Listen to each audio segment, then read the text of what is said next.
बिस्मिल्लाहिर्रहमानिर्रहीम। अस्सलाम वालेकुम नाज़रीन, मैं हूं आपका मेज़बान मोहम्मद तहसीन अब्बासी और आप देख रहे हैं मेरा यूट्यूब चैनल। आज के व्लॉग में हम एक मरतबा फिर ज़िक्र करेंगे बलूचिस्तान की मारूफ सियासी रहनुमा महरीन बलोच के हवाले से। महरीन बलोच जो 7 अक्टूबर को अमेरिका जाना चाहती थी और टाइम मैगज़ीन के हवाले से अमेरिका में एक तकरीब थी, उस तकरीब में उनको जाना था। उस तकरीब में हुकूमत पाकिस्तान की जानिब से उन्हें रोक दिया गया और रोकने के बाद फिर एयरपोर्ट से बाहर जिस तरह से महरीन बलोच और उनके साथ जो थी इस सिमीदीन बलोच के साथ जिस तरह से तूफ़ान बदतमीज़ी की गई, वो तमाम ख़बरें भी वायरल हुई हैं। मैं गुज़िश्ता 2 व्लॉग में उनकी तमाम तफ़सीलात भी आपको बता चुका हूँ।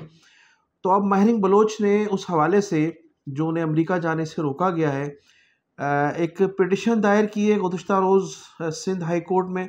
उसके भी मैंने आपको तमाम तफ़सीलात बताई थी और उसमें मैंने आपको ये भी बताया था गुज़िश्ता व्लॉग में कि उस पिटिशन में महरीन बलोच और उनकी जो साथी हैं डॉक्टर सिमीदीन बलोच और उनकी जो दीगर साथी ख़वातीन हैं, उन्होंने सिंध पुलिस को उस पिटिशन में फ़रीक नहीं बनाया था। लेकिन गुज़िश्ता रात जो नई डेवलपमेंट सामने आई है सिमीदीन बलोच के हवाले से, सिंध गवर्नमेंट की जानिब से महरीन बलोच और उनकी जो साथी हैं उन पर मुकदमा दायर किया गया है। और मुकदमा जो है वो सिंध हुकूमत की जानिब से नहीं, बल्कि मैं ये कहूँगा कि सिंध हुकूमत मुबैना तौर पर सिंध हुकूमत की सरपरस्ती मुकम्मल तौर पर शख्स को हासिल होगी और ये शख्स है कराची की मलीर में शेरपाव कॉलोनी का शख्स है असद अली। इसकी मदीयत में जो एफआईआर दर्ज की गई है महरीन बलोच के ख़िलाफ़, उसमें महरीन बलोच पर इल्ज़ाम आयद किया गया है कि वो महरीन बलोच जो हैं वो बलूचिस्तान के नौजवानों को, पढ़े लिखे नौजवानों को इश्ताल दिलाने में मुलव्वस रही हैं और नौजवान तलबा व तालबात को वरगलाती हैं और दहशत गर्दों को पनाह भी देती हैं और इन जो नौजवानों को दहशत गर्दी पर माइल भी करती हैं और पूरी तरह से इस तंजीम को, इनके साथियों को बैरूनी माली सपोर्ट भी हासिल है। और इस तंजीम ने गुज़िश्ता दिनों बलूचिस्तान में जो एक सूबे के मज़दूर थे उनको कत्ल करवाया था, उसमें भी इनकी तंजीम मुलव्वस रही है। तो उन्होंने दहशत गर्दी का भी इल्ज़ाम आयद किया है कि महरीन बलोच और उनके जो साथी हैं वो दहशत गर्दी में भी मुलव्वस हैं। तो ये तमाम इल्ज़ामात आयद करके महरीन बलोच पर एक मुकदमा दायर किया गया है। लेकिन गुज़िश्ता रोज़ कल मेरी एक एफआईए के एक सीनियर अफसर से गुफ्तगू हुई थी, तो उन्होंने ये बताया था कि महरीन बलोच को मुल्क से बाहर जाने के लिए कोई किसी किस्म की गुफ्तगू हो रही है और उन्हें 1 से 2 रोज़ में मुल्क से बाहर जाने की इजाज़त मिल जाएगी। इस हवाले से ऊपर की सतह पर कोई बातचीत हो रही है। लेकिन गुज़िश्ता रात जब इन पर मुकदमा दर्ज किया गया है, तो अब ये महसूस होता है कि अब महरीन बलोच को वाकई अमेरिका जाने नहीं दिया जाएगा। जो भी थोड़ी बहुत डेवलपमेंट हुई होगी इस हवाले से, तो उस अफसर ने मुझे बताया। लेकिन अब जो मुकदमा दर्ज हुआ है, तो उसके बाद तो महरीन बलोच और उनके साथियों का अमेरिका जाना नामुमकिन नज़र आता है। और अमरीकी महकमा ख़ारजा ने भी, मैंने जैसे कल बताया था कल के व्लॉग में, कि इस पर तशवीश का इज़हार किया है। हुकूमत पाकिस्तान से भी उन्होंने एहतजाज भी किया है और तमाम मालूमात भी हासिल की हैं कि आखिर महरीन बलोच को अमेरिका जाने से क्यों रोका गया है। तो कल मेरा एक सवाल था महरीन बलोच से कि आया उन्होंने अपनी पिटिशन में सिंध हुकूमत को फरीक क्यों नहीं बनाया, जबकि एयरपोर्ट के अंदर जो उनके साथ तूफ़ान बदतमीज़ी की गई थी उसमें एफआईए का अमला मुलव्वस था और दूसरी तंजीमें, दूसरी जो सिक्योरिटी इदारे के लोग मुलव्वस थे। लेकिन एयरपोर्ट के बाहर जो उनके साथ उनका पासपोर्ट छीना गया, उनका मोबाइल छीना गया, उनकी गाड़ी छीनी गई, उनके साथ बदतमीज़ी की गई, बकौल महरीन बलोच के कि उनके साथियों की खींची गई हैं, तो उन्होंने पुलिस को उसमें फ़रीक नहीं बनाया था, जो मेरी इत्तलात हैं। लेकिन सिंध हुकूमत की जानिब से जो एफआईआर दर्ज की गई है असद नामी शख्स की जानिब से, वो उसमें महरीन बलोच को दहशतगर्द साबित करने की कोशिश की है। पूरी तरह से तमाम वो इल्ज़ामात आयद किए जो किसी भी दहशतगर्द पर आयद किए जाते हैं। अब देखें, फ़र्क ये है कि मारिंग बलोच पर सिंध हुकूमत ने बग़ैर प्रेशर के मुकदमा दर्ज किया और उनको बाकायदा दहशतगर्द करार देने की कोशिश की गई। लेकिन माजी में अगर आप चले जाएं 2018 या गालिबन 2019 का जिक्र है, जब मरियम नवाज़ और उनके जो शौहर थे सफदर, तो उन लोगों ने जो कायद-ए-आज़म के मज़ार पर जिस तरह से नारेबाजी की थी और कायद-ए-आज़म के मज़ार पर जो तूफ़ान बदतमीज़ी की थी, मज़ार की जो थी वो बेहुरमती की गई थी, तो उस पर जब हमारे इदारों ने सिंध हुकूमत को अहकामात सादिर फरमाए थे कि फ़ौरी तौर पर ये इन पर मुकदमा दर्ज किया जाए, और उन्हीं दिनों में जब पीडीएम के जलसे हुआ करते थे, तो उन जलसों में यही मरियम नवाज़ थी और नवाज शरीफ थे और उनकी पार्टी के दीगर लोग थे, जिसमें पाकिस्तान पीपल्स पार्टी भी हिस्सा थी।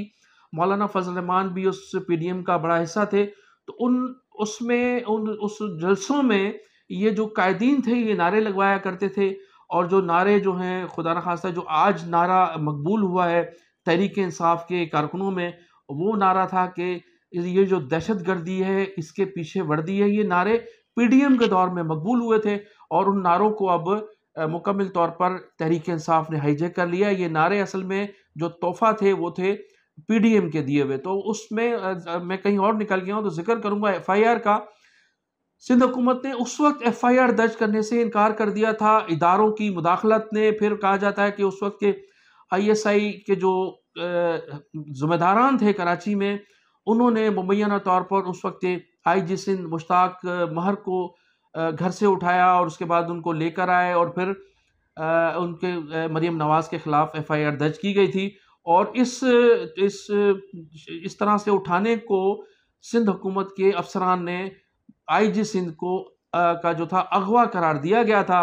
और फिर 1 दर्जन से ज़ायद इस अमल के बाद जो हमारे इदारों ने अमल किया था एफआईआर दर्ज करवाने के लिए, तो इस अमल के ख़िलाफ़ तकरीबन 1 दर्जन से ज़ायद जो थे पुलिस अफसरान, वो बड़ी तवील छुट्टियों पर जाने के लिए तैयार हो गए थे और मुश्ताक महर जो थे वो रिज़ाइन करने के लिए तैयार हो गए थे। सिंध हुकूमत ने भी एहतजाज किया था।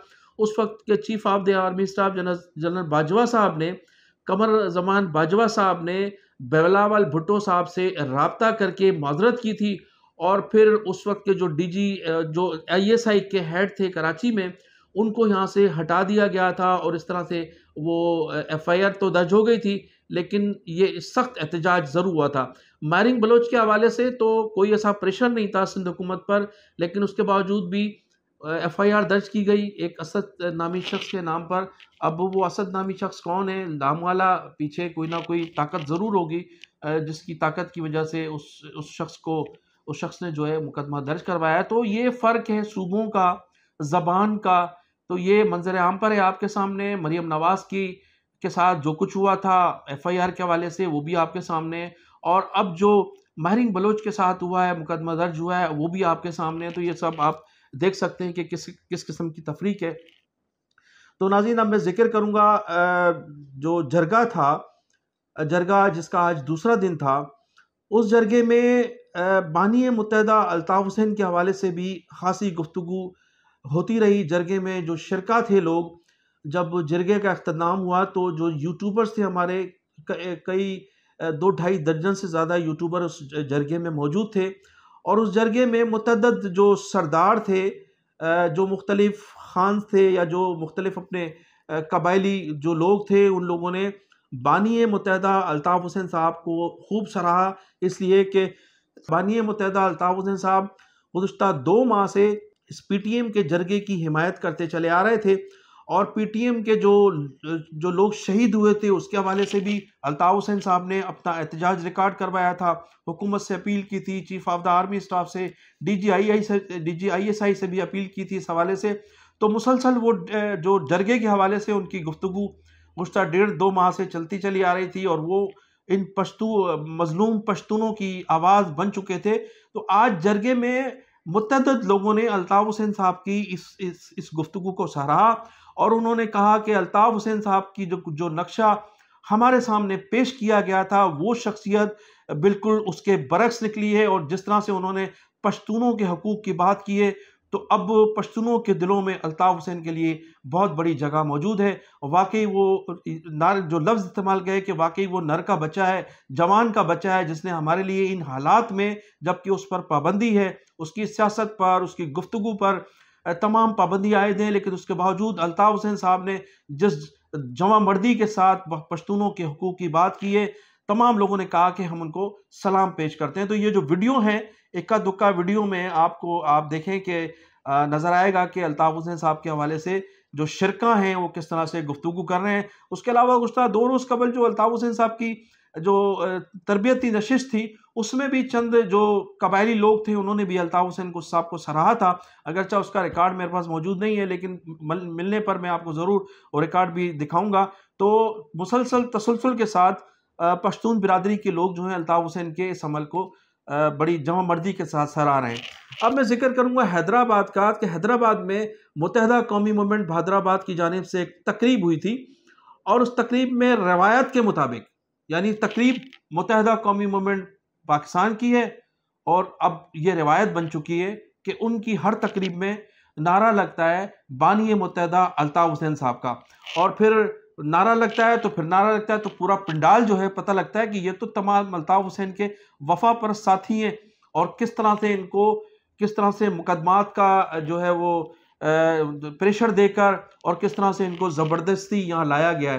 फिर जब नारा चलता है तो फिर तमाम पूरा पंडाल नज़र आता है कि ये तो अल्ताफ़ हुसैन का जलसा महसूस होता है कि अल्ताफ़ हुसैन साहब यहाँ खिताब करने वाले हैं। और फिर उसके बाद मज़लूमों का साथी है, फिर अचानक कैसेट चल जाती है, तो फिर पूरा जो पंडाल है वो अल्ताफ़ हुसैन के नाम से झूम उठता है। तो हैदराबाद में भी जिस तरह से कराची के मुख्तलिफ जलसों में, मीटिंग्स में और कॉर्नर मीटिंग्स में होता रहा है, तो गुज़श्ता दिनों नाज़रीन ये आप थोड़ी सी वीडियो शॉर्ट देखें कि इसमें भी ऐसा ही हुआ, और पूरा जो पंडाल था वो झूम उठा अल्ताफ़ हुसैन के नारों से और उस तराने से जो मुत्तहिदा कौमी मूवमेंट का ख़ास तराना है, मज़लूमों का साथी है अल्ताफ़ हुसैन।